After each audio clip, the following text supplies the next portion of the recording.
Hello YouTube, Falagar here, coming at you from the Horror Globe again. Have another review for you for the 31 Days of Horror. It is Tod Browning's Freaks. There we go. I had gotten this a while back.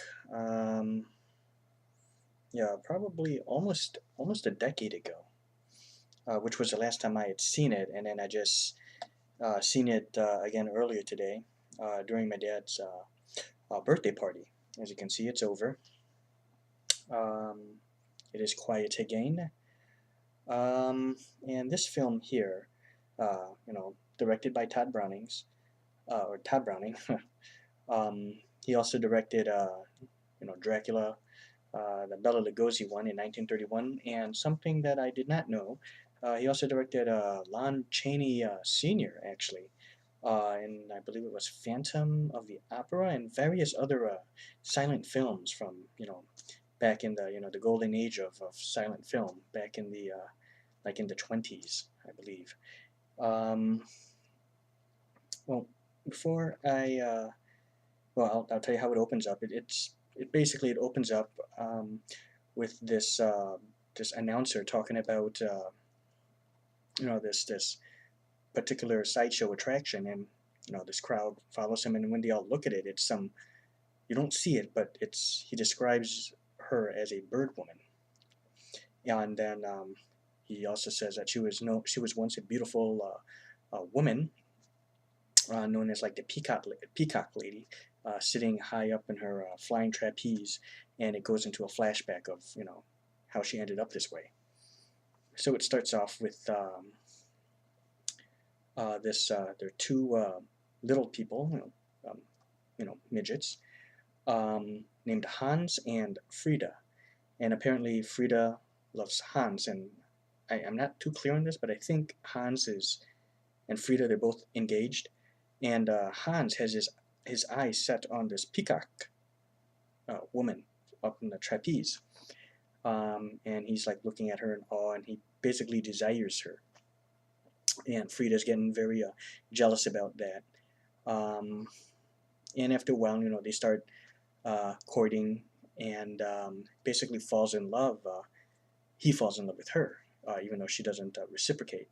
Basically, she's using Hans for his wealth and his money, and later on she discovers that he inherited all this money and wants to marry him to collect on the to inherit the wealth. She is working in conjunction with the sideshow strongman. That's part of their act, or part of their entourage. And that's basically her partner in crime in all this, and of course doing this behind Hans's back, and Frida already kind of suspects something.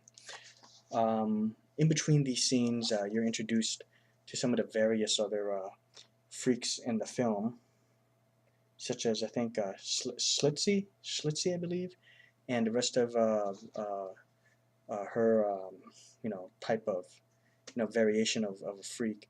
I think the official term is, at least for in this film, or at least in the documentary, because I did watch the excellent documentary that came with this. They're known as pinheads. Yeah, I believe they're known as pinheads. I think Schlitzie, though, is actually a male dressed up, to look like a woman. There's like the half torso man. I forgot his name. There's I think it was like Joanne, something like that. There's a half man, half woman, hermaphrodite. There's two women that just use their feet to do everything because they have no arms. There's like a worm-like person. He's able to light his own cigarette. Has no arms, no legs, just a torso and a head. He's able to light his own cigarette and smoke it, and apparently he's able to roll it, even though you don't see that. It was done off screen. Various different kinds, of course. Another midget. The thing about Hans and Frida, interestingly enough, they don't look like your typical midget. They actually look like little kids. I think they were part of this. They're actually brother and sister, despite in the movie they're probably, I think, if I understood it correctly, they're lovers, or were lovers. And But anyways, in real life, they're brother and sister, and they're part of a family that have that similar features of like being like a looking like a doll, and um, incorporated this into their act, and they were known as like the doll family in real life. So in any case, that's the basic premise of it is of that story is where meeting the freaks, um, and the trapeze woman and Hans, uh, getting into this relationship, and then it leads into a marriage about midway, through, into the film, and Hans slowly realizing that it's a sham, and eventually she begins to poison Hans, uh, with through medicine. He got sick, and every time she gives him his medicine, it's actually poison. Um, the film isn't really that long. It's only 62 minutes long. And the documentary that comes in here, to be quite honest with you, I think the documentary is actually slightly longer than the actual film, or at least equal length. I think the documentary is about an hour and 6 minutes, something like that. And the documentary on the making of this what is all new documentary Freaks, Sideshow Cinema. Absolutely fantastic documentary, just as entertaining as this film. Um, when the film was made, it didn't resonate very well with the audience, and a lot of critics and folks, would just ran out of the theater, running up and down the aisles. There was a woman claiming that she had a miscarriage because of this film, and eventually, what company was this? Was this Warner Brothers, or I guess it was Warner Brothers, or I think it was MGM at the time. They decided to pull it, pull the film, and it was actually banned in several countries. It was not until the '60s when it found new life, and kind of became popular again. And nowadays it's kind of known as a cult classic. It says here 4 stars. Excuse me. I'm also drinking my Sarsi, by the way. 4 stars, a classic of the grotesque, says John Stanley of the Creature Features. Gobble gobble, we accept her, one of us, goes the haunting chant of freaks. Yet it would be decades before this widely banned morality play gained acceptance as a cult masterpiece. Tod Browning, 1931's Dracula, directs this landmark movie in which the true freaks are not the story's sideshow performers but normals who mock and abuse them. Browning, a former circus contortionist, cast real-life sideshow professionals, a living torso who nimbly lights his own cigarette despite having no arms or legs. Um, micro microcephalics, whom the film calls pinheads. That's what they are. They and others play the big top tropers who inflict a terrible revenge on a trapeze artist who treats them as subhumans. In 1994, Freaks was selected for the National Film Registry's Archive of Cinematic Treasures. Special features here. It's the big one, of course, being the documentary, which was just as long as a film, and well worth watching, and well worth the price of admission for the DVD.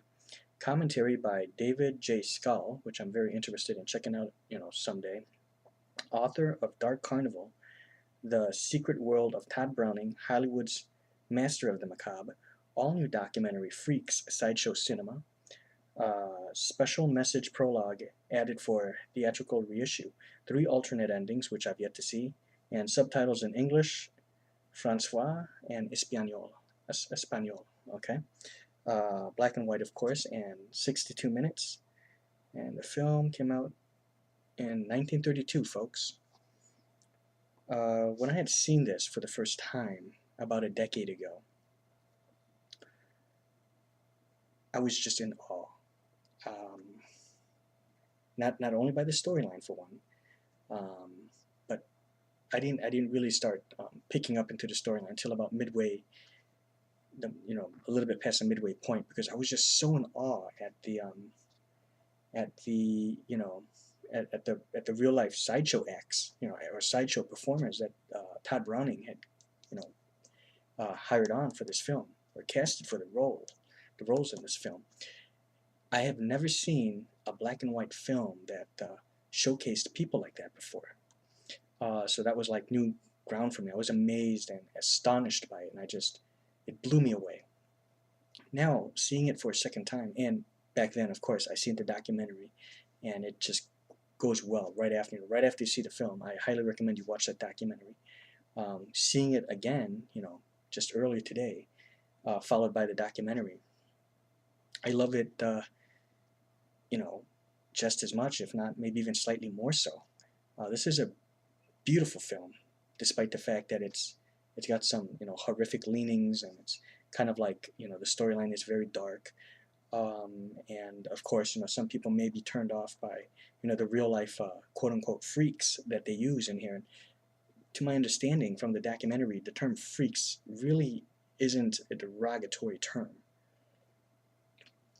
It's just I guess a word used in circus acts, I guess, and like freak shows as they call them. Very informative documentary. Learned a lot from it. Great stuff. Learned a lot about the the actual performers. That they the actual real life sideshow performers that were casted in the roles for this film. And the picture quality, sound quality, of course, this being a DVD, was very, very good. They cleaned it up quite nicely. And what's funny is, being my dad's birthday, we had friends and family over. I had actually recorded some raw, natural reaction shots, which I'm not going to post, and they're not going to get posted. So, if you're watching that, that's not going to happen.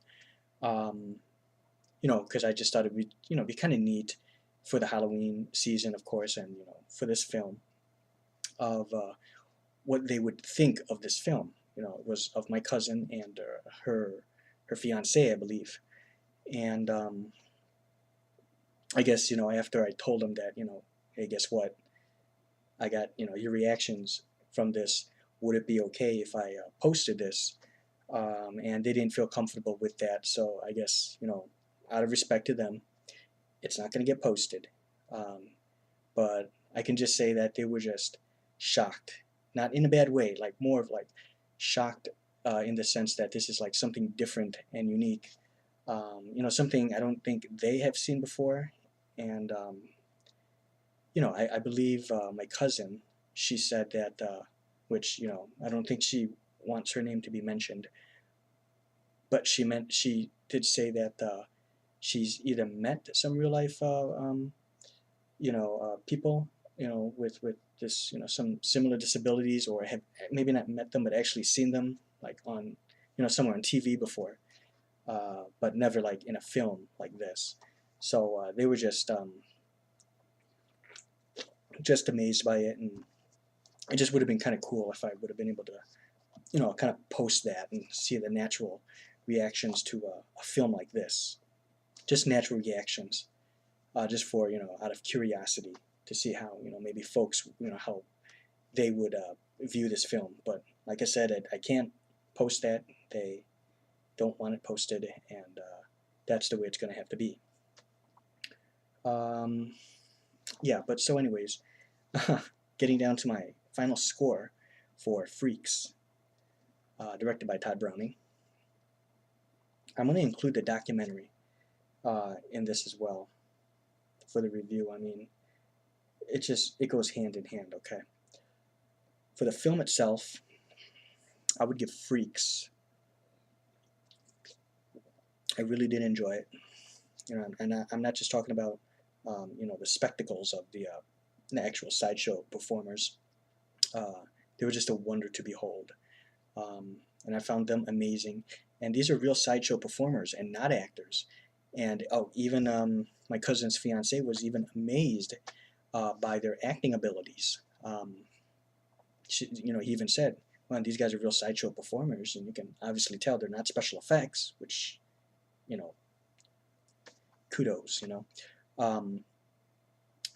But their acting is quite nice, quite good. For people who aren't typically actors, and I 100% agree with that.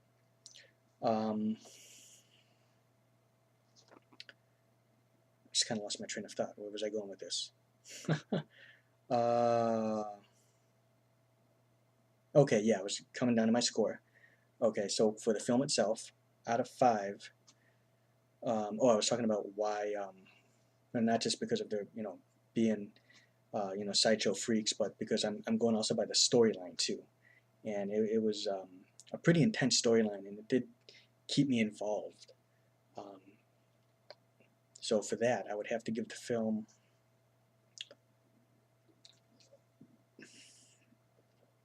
I'd have to give the film a solid 4 stars. 4 stars out of 5 for freaks. And as of the hour-long documentary, slightly over an hour, I enjoyed that one a lot, and I'd probably have to give that about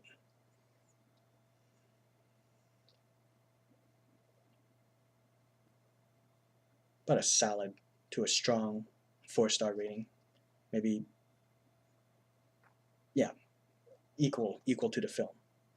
Okay, so if you're able to pick this up, this is a Warner Brothers release.